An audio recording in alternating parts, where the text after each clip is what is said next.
Hi ಮಾಡು.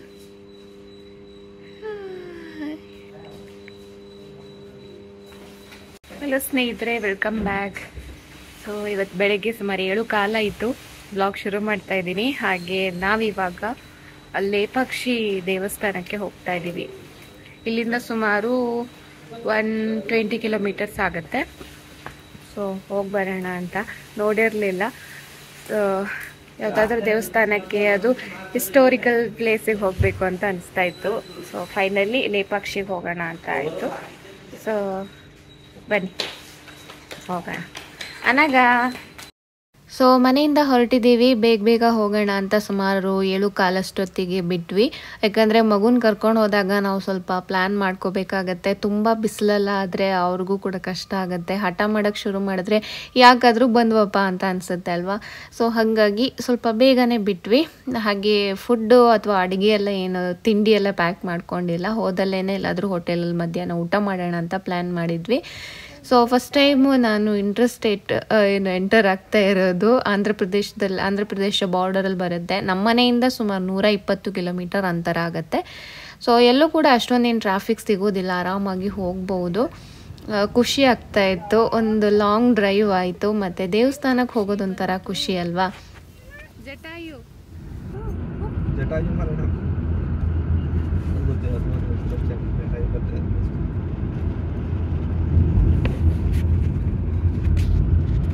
S, Jatayu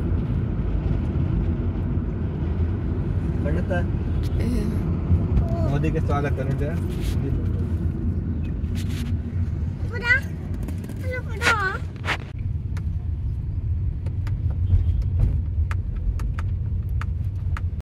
ಇವಾಗ ದೇವಸ್ಥಾನದ ಹತ್ರ ಬಂದಿದ್ದೀವಿ. ಇಲ್ಲಿ ಕಾರ್ ಪಾರ್ಕಿಂಗ್ಗೆ 80 ರೂಪಾಯಿ ತಗೊಂಡ್ರು. ಕಾರ್ ಪಾರ್ಕ್ ಮಾಡಿ ಮುಂದೆ ಹೋಗ್ತಾ ಇದ್ದೀವಿ. ತಣ್ಣಗೆ ಪ್ರಶಾಂತವಾಗಿದೆ. ಒಳಗಡೆ ವೀರಭದ್ರ ದೇವರು ದರ್ಶನ ಮಾಡ್ಕೊಂಬರೋಣ. ತುಂಬಾ ಚೆನ್ನಾಗಿದೆ ಅಂತ ಅನ್ನಿಸ್ತು. ಈ ಥರ ಹಳೆಯ ಕಾಲದ ದೇವಸ್ಥಾನ ವಿಸಿಟ್ ಮಾಡೋದೇ ಏನೋ ಒಂಥರ ಖುಷಿ. ತುಂಬ ಜನರು ಕೂಡ ಇದ್ದರು. ಎಲ್ಲರೂ ದರ್ಶನಕ್ಕಾಗಿ ಹೋಗ್ತಾ ಇದ್ರು. ಒಳಗಡೆ ಹೋಗಿ ವೀರಭದ್ರ ಶಿವನ ಆಶೀರ್ವಾದ ಪಡ್ಕೊಂಡು ಬರೋಣ. ಒಳಗಡೆ ಏನು ಗರ್ಭಗುಡಿ ಹತ್ರ ನಾವು ವಿಡಿಯೋ ಮಾಡೋ ಹಾಗಿಲ್ಲ. ಹಾಗೆ ಇಲ್ಲಿ ವಿಶೇಷ ಏನು ಅಂದರೆ, ಒಂದು ಕಂಬ ಯಾವುದೇ ಸಪೋರ್ಟ್ ಇಲ್ಲದೆ ನಿಂತ್ಕೊಂಡಿರೋದು. ಈ ಥರ ಬಟ್ಟೆ ಹಾಕಿ ನಾವು ಕೆಳಗಡೆಯಿಂದ ತೆಗಿಬೋದು. ಇದೊಂದು ತುಂಬಾ ವಿಶೇಷವಾದ ಒಂದು ಆಶ್ಚರ್ಯ ಅಂತ ಅನಿಸ್ಬೋದು. ಆಗಿನ ಕಾಲದಲ್ಲಿ 16ನೇ ಶತಮಾನದಲ್ಲಿ ಕಟ್ಟಿರುವಂತಹ ದೇವಸ್ಥಾನ ಇದು, ಕಲ್ಲಲ್ಲಿ. ಅವಾಗ ಹೇಗೆ ಈ ಥರದ್ದನ್ನೆಲ್ಲ ಕಂಡು ಹಿಡಿದ್ರು ಅಂತ ಆಶ್ಚರ್ಯ ಆಗುತ್ತೆ, ಹೇಗೆ ಮಾಡಿರ್ಬೋದು ಅಂತ. ಸೊ ಪ್ರತಿಯೊಂದು ಕಂಬದಲ್ಲೂ ಕೂಡ ಬೇರೆ ಬೇರೆ ರೀತಿಯ ಕೆತ್ತನೆ ನೋಡೋದಕ್ಕೆ ತುಂಬಾ ಸುಂದರವಾಗಿದೆ.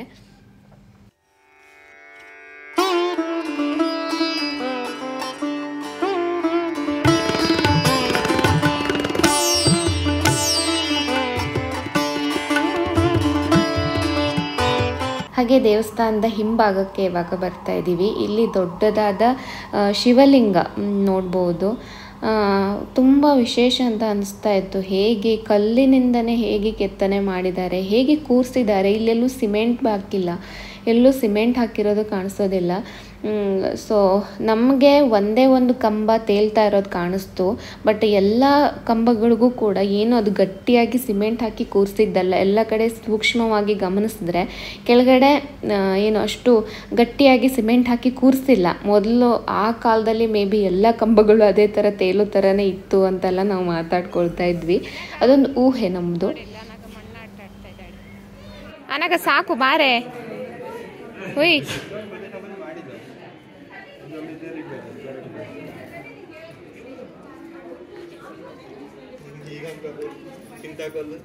ಇವಾಗ ಹಾಗೆ ಸ್ವಲ್ಪ ಮುಂದೆ ಬಂದ್ವಿ. ಶಿವಲಿಂಗದ ಹಿಂಭಾಗದಲ್ಲಿ ಇದ್ದೀವಿ. ಸೊ ಎಲ್ಲ ಕಡೆ ಕೂಡ ನಾವು ಆ ಕಲ್ಲಿನ ಕೆತ್ತನೆಗಳನ್ನು ನೋಡ್ಬೋದು. ಎಲ್ಲೂ ಕೂಡ ಗಟ್ಟಿಯಾಗಿ ಸಿಮೆಂಟ್ ಹಾಕಿ ಹಿಡಿಸಿರೋದಿಲ್ಲ, ಆ ಕಲ್ಲಲ್ಲೇ ಕೆತ್ತನೆ ಮಾಡಿ ಇಟ್ಟಿದ್ದಾರೆ. ದೇವಸ್ಥಾನದ ಒಳಗಡೆ ಇಲ್ಲಿ ಶಿವ ಪಾರ್ವತಿ ಮದುವೆ ಮಂಟಪ ಅಂತ ಹೇಳ್ತಾ ಇದ್ದಾರೆ. ಅಂದರೆ ಅರ್ಧ ಕನ್ಸ್ಟ್ರಕ್ಷನ್ ಆಗಿದೆ, ಪೂರ್ತಿ ಕಂಪ್ಲೀಟ್ ಏನಾಗಿಲ್ಲ. ಬಟ್ ಇಲ್ಲಿ ಶಿವ ಪಾರ್ವತಿ ಮದುವೆ ಆಗಿತ್ತು ಅನ್ನೋ ಒಂದು ಪ್ರತೀತಿ ಇದೆ. ಸೊ ಅವರ ಮದುವೆ ಮಂಟಪ ಅಂತ ಇದು. ನೋಡಕ್ಕಂತೂ ಸಿಕ್ಕಾಪಟ್ಟೆ ಖುಷಿ ಆಗತ್ತೆ.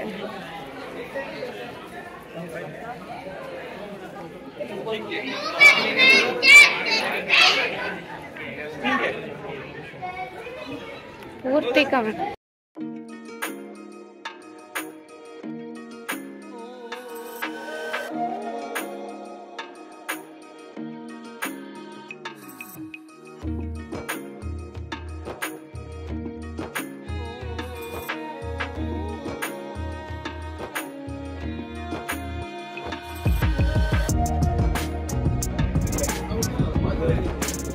ಅದರಲ್ಲಿ ಹಿಡ್ಕೊಂಡು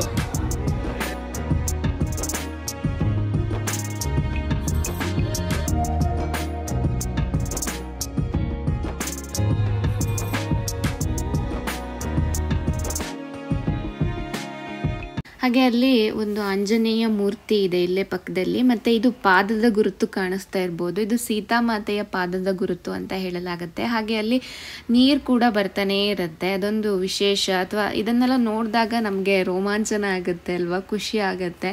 ಸೊ ಕೈ ಮುಗಿದು ಹಾಗೇನೆ ದೇವಸ್ಥಾನದಿಂದ ಹೊರಗಡೆ ಹೋಗ್ತಾ ಇದ್ದೀವಿ.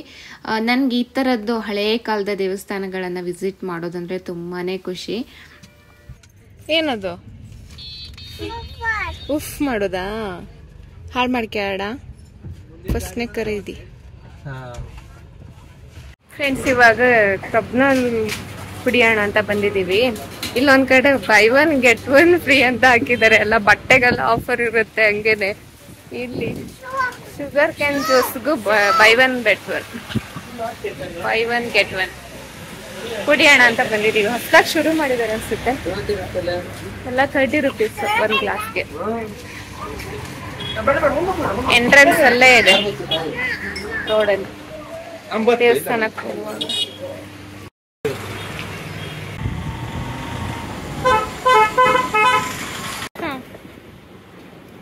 ನಿಧಾನ, ನಿನ್ನ ಕುಡಿಸ್ತೆ ಚಲ್ಲಿ ಹೋದ್ಮೈ.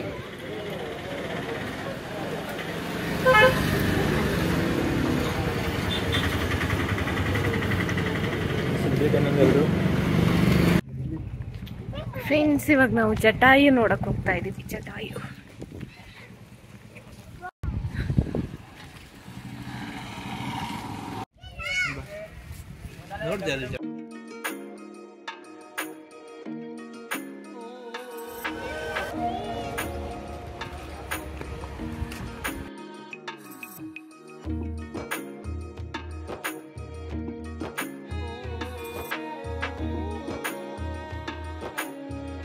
ಲೇಪಾಕ್ಷಿ ದೇವಸ್ಥಾನಕ್ಕೆ ಹೋದವರು ಜಟಾಯು ನೋಡೋದಕ್ಕೆ ಖಂಡಿತವಾಗ್ಲೂ ಬಂದೇ ಬರ್ತಾರೆ. ಯಾಕಂದರೆ ಅಲ್ಲೇ ಹತ್ತಿರದಲ್ಲೇ ಆಗತ್ತೆ. ನಾವು ಲೇಪಾಕ್ಷಿ ದೇವಸ್ಥಾನದಲ್ಲಿ ಕಾರ್ ಪಾರ್ಕಿಂಗ್ಗೆ ನಾವು ಏನು ಅಮೌಂಟ್ ಪೇ ಮಾಡ್ತೀವಲ್ಲ, ಅದೇ ಇಲ್ಲೂ ಕೂಡ ಆಗುತ್ತೆ. ಇಲ್ಲೇನು ಸಪ್ರೇಟ್ ಪೇ ಮಾಡೋದಿರೋದಿಲ್ಲ.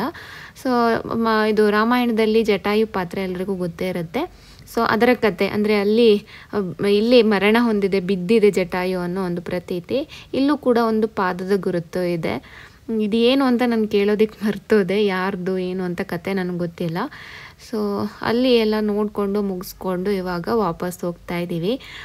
ಹಾಗೆ ಮಧ್ಯಾಹ್ನ ಊಟ ಮಾಡಬೇಕು ಅಂತ ಬಂದ್ವಿ. ನನಗೆ ಈ ಹೋಟೆಲ್ ಹೆಸರೇ ಮರ್ತೋಗಿದೆ. ಪ್ಯೂರ್ ವೆಜ್ ಹೋಟೆಲ್ಗೆ ಹೋಗಿದ್ವಿ. ಅಲ್ಲಿ ಅನಗಂಗೆ ಕರ್ಡ್ ರೈಸ್ ತೊಗೊಂಡ್ವಿ. ಅವರು ಸೌತ್ ಇಂಡಿಯನ್ ಮೀಲ್ಸ್ ತೊಗೊಂಡು ಊಟ ಮಾಡಿದ್ರು. ಅಷ್ಟು ಕ್ಲಿಯರಾಗಿ ಬಂತಲ್ಲ. ಎಸ್, ಚಿಕ್ಕಬಳ್ಳಾಪುರ ಆದಿಯೋಗಿ ಸನ್ನಿಧಾನಕ್ಕೆ ಹೋಗ್ತಾ ಇದ್ದೀವಿ. ಇಲ್ಲಿ ಇವಾಗ ರೋಡೆಲ್ಲ ತುಂಬ ಚೆನ್ನಾಗಾಗಿದೆ. ಹಾಗೆ ನನಗೆ ಇನ್ನೊಂದು ಕನಸಿದೆ ಸ್ನೇಹಿತರೆ, ಅದು ಜೀವಿತಾವಧಿ ಕನಸು ಅಂತಲೇ ಹೇಳ್ಬೋದು. ಯಾವಾಗ ಅಯೋಧ್ಯೆಯ ರಾಮಲಲ್ಲ ಪ್ರತಿಷ್ಠಾಪನೆ ನೋಡಿದ್ವೋ, ಟಿ ವಿಯಲ್ಲಿ ಒಂದು ಅದ್ಭುತವನ್ನು ನೋಡಿದ್ವೋ, ಅವತ್ತಿಂದ ನನಗೆ ಅಯೋಧ್ಯೆಗೂ ಒಂದು ಸಲ ಹೋಗಿ ದೇವ್ರ ದರ್ಶನ ಮಾಡ್ಕೊಂಬರ್ಬೇಕು ರೀ ಅಂತ ಹೇಳ್ತಾ ಇದ್ದೆ. ಇವತ್ತು ನಾವು ದೇವಸ್ಥಾನಕ್ಕೆಲ್ಲ ಸುತ್ತಾಡುವಾಗ ಆ ಒಂದು ಯೋಚನೆ ತುಂಬ ಜಾಸ್ತಿ ಬರ್ತಾಯಿತ್ತು ನನಗೆ. ಖಂಡಿತ ಆ ಒಂದು ಆಸೆ ಈ ವರ್ಷ ಈಡೇರ್ಬೋದು ಅಂತ ಅಂದ್ಕೊಂಡಿದ್ದೀನಿ. ನೋಡೋಣ ಏನಾಗುತ್ತೆ ಅಂತ. ಸದ್ಯಕ್ಕೆ ಇವಾಗ ಆದಿಯೋಗಿ ಹತ್ರ ಬಂದು ಕಾರ್ ಪಾರ್ಕ್ ಮಾಡಿದ್ದೀವಿ. ತುಂಬ ವಿಶಾಲವಾಗಿದೆ. ಕಾರ್ ಆರಾಮಾಗಿ ಪಾರ್ಕ್ ಮಾಡ್ಬೋದು. ಊರಿ ಬಿಸಿಲು ನಾವು ಬಂದಾಗ. ಸುಮಾರು ದೂರ ನಡ್ಕೊಂಡು ಹೋಗ್ಬೇಕು. ಆ ಕಡೆ ಕಾರ್ ಪಾರ್ಕ್ ಮಾಡಿದ್ದೀವಿ, ಈ ಕಡೆ ಶಿವಾನ್ ಹತ್ರ ಹೋಗ್ಬೇಕು. ಕಾರ್ ಪಾರ್ಕಿಂಗ್ಗೆ 50 ರೂಪೀಸ್ ತೊಗೊಳ್ತಾರೆ. ಅದಾದಮೇಲೆ ಯಾವುದೇ ಟಿಕೆಟ್ ಇರೋದಿಲ್ಲ ಒಳಗಡೆ ಹೋಗೋದಕ್ಕೆ.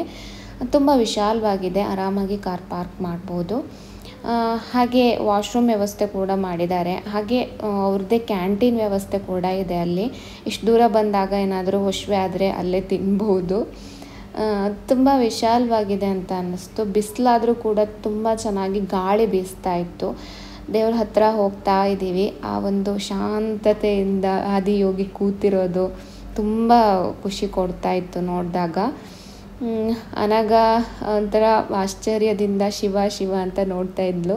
ಹಾಗೆ ಅವಳಿಗೆ ಹೇಳ್ತಾ ಇದ್ವಿ, ಈ ಥರ ಪೋಸ್ ಕೊಡು ನೋಡೋಣ, ಒಂದು ಫೋಟೋ ತೆಗ್ಸೋಣ ಅಂತ. ಇದೊಂಥರ ಎಲ್ಲರೂ ಕಂಪಲ್ಸರಿ ತೊಗೊಳ್ಳೋ ಫೋಟೋ ಅಥವಾ ಫೋಸ್ ಅಂತ ಹೇಳ್ಬೋದು. ಅವಳು ಟ್ರೈ ಮಾಡ್ತಾ ಇದ್ದಾಳೆ. ಒಂದು ಸ್ವಲ್ಪ ಹೊತ್ತು ಟ್ರೈ ಮಾಡಿದ್ಲು, ಸುಮಾರು ಫೋಟೋ ತೆಗೆದೆ. ಅದಾದಮೇಲೆ ಆಗಲ್ಲಮ್ಮ ಸಾಕು, ಇವಾಗ ಸಾಕು, ಆಗಲ್ಲ ಅಂತ ಹೇಳ್ತಾ ಇದ್ದಾಳೆ ಪಾಪ.